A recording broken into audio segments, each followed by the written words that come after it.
Baiklah, bismillahirrahmanirrahim. Assalamualaikum warahmatullahi wabarakatuh. Baiklah, pada kesempatan kali ini izinkan kami kelompok 1 memaparkan materi kami yang berjudul Perbandingan Negara Islam antara Malaysia dan Cina. Malaysia merupakan salah satu negara di kawasan Asia Tenggara yang memiliki perkembangan sosial, ekonomi, dan pendidikan yang cukup pesat. Jadi negara ini terletak di antara kawasan semenanjung Malaysia dan Malaysia Timur, Sabah dan Sarawak dengan ibu kota Kuala Lumpur. Malaysia dikenal sebagai negara multikultural yang terdiri dari berbagai kelompok etnis seperti Melayu, Cina, India, serta masyarakat pribumi. Keberagaman tersebut memberikan pengaruh besar terhadap sistem sosial, budaya, dan kebijakan pengaruh negara. Dan kemudian selanjutnya ada negara Cina, merupakan salah satu negara terbesar di dunia yang memiliki pengaruh besar dalam bidang ekonomi, politik, budaya, dan teknologi global. Jadi negara Cina ini berada di kawasan Asia Timur dengan ibu kota Beijing.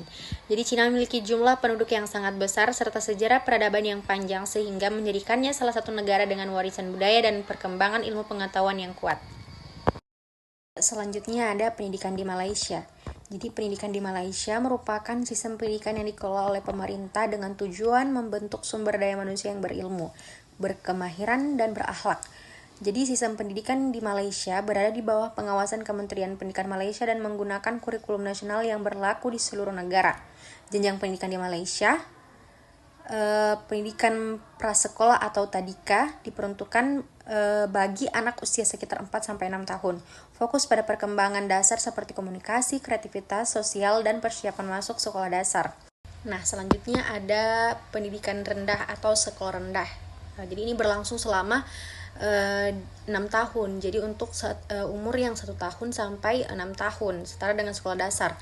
Jadi mata pelajaran utama meliputi bahasa Melayu, bahasa Inggris, matematika, sains, pendidikan Islam atau moral, dan lainnya.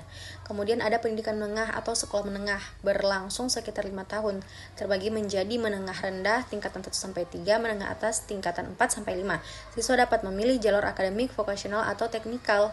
Pendidikan tinggi meliputi institut atau pengajian tinggi awam atau universitas negeri, institut pengajian tinggi swasta, politeknik, dan college.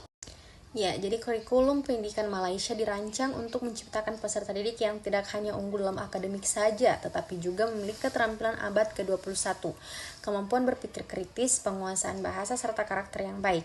Jadi kurikulum ini terus diperbarui agar sesuai dengan kebutuhan masyarakat dan perkembangan dunia modern.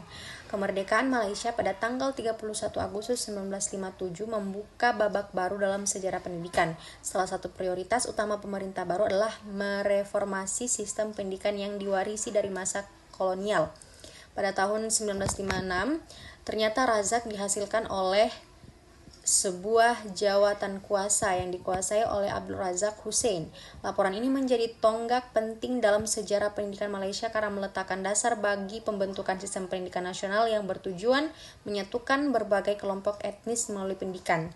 Jadi penyata Razak 1956 merekomendasikan berbagai hal fundamental, penggunaan bahasa Melayu sebagai bahasa pengantar di semua sekolah, pembentukan kurikulum dan periksaan yang seragam untuk semua jenis sekolah, serta jaminan keberlangsungan sekolah-sekolah vernakular atau Cina dan Tamil dengan kondisi tertentu. Jadi penyata rasa kemudian dijadikan dasar bagi Ordinan Pelajaran 1957 yang secara resmi mengatur sistem pendidikan Malaysia pasca kemerdekaan. Pada tahun 1960, laporan Rahman Talib dihasilkan sebagai tindak lanjut dan penyempurnaan terhadap penyata Razak. Laporan ini memperkuat posisi bahasa Melayu sebagai bahasa pengantar utama dalam sistem pendidikan, sekaligus menegaskan bahwa pendidikan di Malaysia harus berorientasi pada pembentukan identitas nasional yang kuat. Jadi laporan ini kemudian dilegislasikan menjadi Akta Pendidikan 1961 yang menjadi landasan hukum sistem pendidikan Malaysia selama hampir 4 dekade. Pendidikan di era globalisasi 2000 sekarang memasuki abad ke-21. Malaysia menghadapi tekanan dan peluang baru yang ditimbulkan oleh globalisasi, revolusi teknologi informasi, dan perubahan pasar tenaga kerja. Pemerintah Malaysia merespon tantangan ini dengan serangkaian reformasi pendidikan yang ambisius dan komprehensif.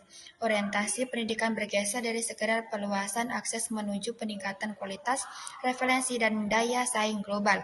Pada tahun 2013, Kementerian Pendidikan Malaysia meluncurkan Pelan Pembangunan Pendidikan Malaysia yaitu PPPM dari 2013 sampai 2025 yang menjadi dokumen kebijakan pendidikan paling komprehensif dalam sejarah Malaysia. PPPM dirancang melalui proses konsultasi publik yang melibatkan lebih dari 11 pemangku kepentingan dan merupakan hasil kajian mendalam selama 2 tahun. Dokumen ini menetap 11 ajakan shift atau transformasi yang harus lebih melakukan dalam sistem pendidikan di Malaysia. Selanjutnya ada pendidikan di Cina. Sistem pendidikan di Cina mampu menghasilkan lulusan yang cerdas, disiplin, berdaya saing jika dibandingkan dengan para pelajar dari negara lainnya. Para siswa di Beijing, Cina menduduki peringkat teratas karena kemampuan membacanya yaitu sangat unggul. Hal ini karena tingkat literasi pada tahun 2023 para pelajar di Cina mencapai hingga 99,4%.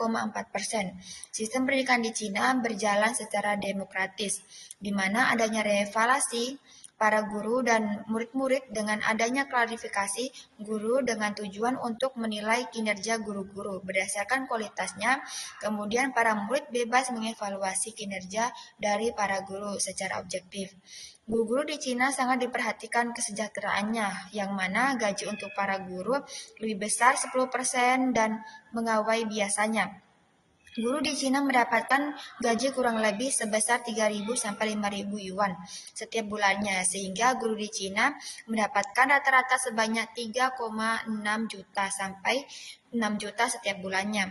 Para guru tidak hanya mendapatkan gaji pokok, tapi juga mendapatkan tunjangan sebesar 10%. Lalu apabila seorang guru pun pensiun, maka guru tersebut berhak mendapatkan haknya yaitu gaji pokok 100% setiap bulannya.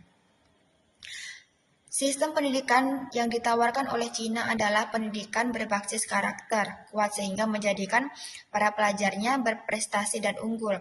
Apabila pemerintah Cina mempunyai perhatian khusus pada sektor pendidikan, tentu saja ada beberapa hal yang membedakan antara sistem pendidikan di Indonesia dan di Cina.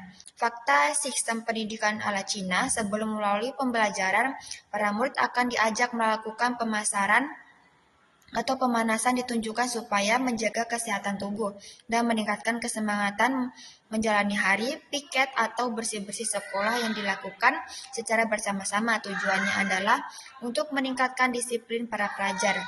Melalui kebersihan juga kerjasama. Waktu belajarnya 8 jam lebih, bahkan justru para pelajar SMA tidak langsung pulang setelah masa belajar di kelas selesai. Mereka akan melanjutkan belajar maupun mengerjakan tugas sekolah sampai jam 8 malam. Kebiasaannya pelajar di Cina mempunyai sesi belajar mandiri, sisa maupun pendidikan di Cina yang menyediakan jam belajar panjang. Para pelajar di Cina memberikan waktu agar bisa merasakan tidur siang setelah makan siang dan sebelum belajar dimulai kembali. Sistem pendidikan di Indonesia adalah kamu akan memperoleh ranking per semester maupun per tahun ajarannya akademik. Tetapi hal tersebut justru tidak terjadi di Cina karena seluruh pelajar akan melihat update ranking setiap hari. Tujuannya yaitu supaya bisa memotivasi para pelajar sehingga lebih semangat belajar dan meningkatkan daya saing. Pemberian ranking tersebut diambil dari nilai keaktifan dan saat di kelas. Ya, jadi Cina memiliki struktur dan durasi pendidikan yang hampir sama dengan di Indonesia. Pendidikan anak usia dini PAUD dengan durasi 3 tahun, sekolah dasar SD